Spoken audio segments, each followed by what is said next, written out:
Inilatag ng Department of Energy sa Senado ang mga hakbang ng pamahalaan para masiguro ang katatagan ng supply ng langis sa bansa. Ang detalye sa report ni Luisa Erispe. May sapat na supply ng langis ang bansa. Ito ang nilinaw ng Department of Energy sa naging pagdinig ng Protect Committee sa Senado. Ayon kay Energy Secretary Sharon Garin, patuloy ang government-to-government transactions para masigurong stable ang mapagkukunan ng langis ng Pilipinas. We also went one-on-one with the different countries, Brunei, Taiwan, China, Japan, South Korea, Indonesia, India, and other countries pa, Mr. Chair. And recently we met with Colombia, and we're meeting with US, Canada, and Argentina. Katunayan nga, kamakailan, may na-procure na ang gobyerno na 1 million barrels ng langis. Ginamit nilang pondo ang mula sa Philippine National Oil Company o PNOC na 20 billion pesos. Kaya sa susunod na mga linggo, mas maraming bariles ng langis ang darating sa bansa. PNOC, and so far they have procured 1 million barrels, and these barrels are arriving.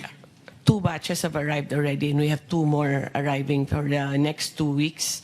So that's a total of 1 million barrels, roughly around 12 billion pesos, Mr. Chair.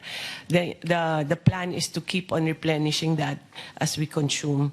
Steady pa naman yung supply ng mga oil companies. So the 1 million barrels is 159 million liters, which is good for 5 days for the entire country of diesel. Kung tutuusin, bukod sa 50 araw na siguradong supply, may nakontrata na rin na dagdag na 14 days na confirmed deliveries ng langis. Giit ni Garin, dapat handa lang ang Pilipinas magbayad ng mataas na presyo para tuloy-tuloy ang pagpasok ng langis sa bansa. There seem to be enough supply as long as you're willing to pay the price lang, Mr. Chair. So all the countries na traditionally 33% is from China, ang mga highest natin Japan, and South Korea is also very high.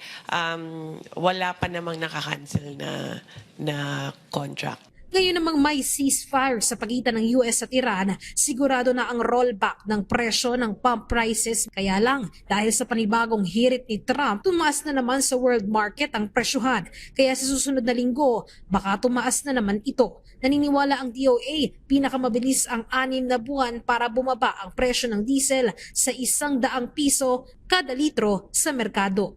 The behavior of President Trump and the rest of the parties involved, it's becoming unpredictable talaga. Because when he announced the ceasefire, market reacted. It went down right away. 20 pesos off kaagad tayo. But then this morning, there was another tweet and umakyat na naman. We were expecting it to be steady na. So it went up again? It went up again by 8%, I think.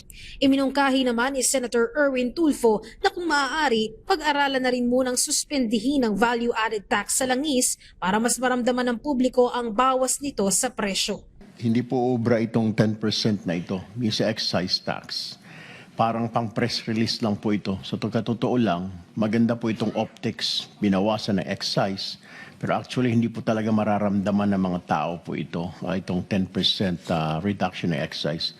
Mararamdaman po ito kung yung VAT din ang aalisin po natin. Because if we remove excise tax sa mga gasolina, mararamdaman po ng konti yun ng mga sumasakay, may mga sasakyan. But yung mga nagko-commute po, hindi lang mararamdaman po ito.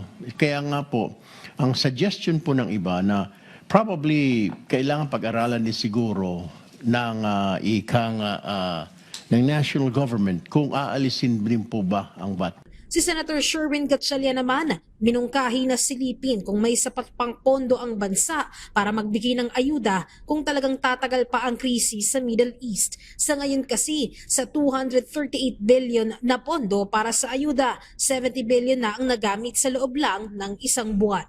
If this conflict gets prolonged o humaba pa siya ng 2 months, mauubos natin itong 238. Then we will have a big problem. because we will now have to discontinue some projects, gagamitin na natin ibang savings, gagalawin na natin ibang bagay. And we will now need yung final ni Senator Risa na supplemental budget to move around funding. So, of course, the best solution is matapos na yung conflict para hindi tayo umabot ng two months from now. Luisa Erispe para sa Pambansang TV sa Bagong Pilipinas.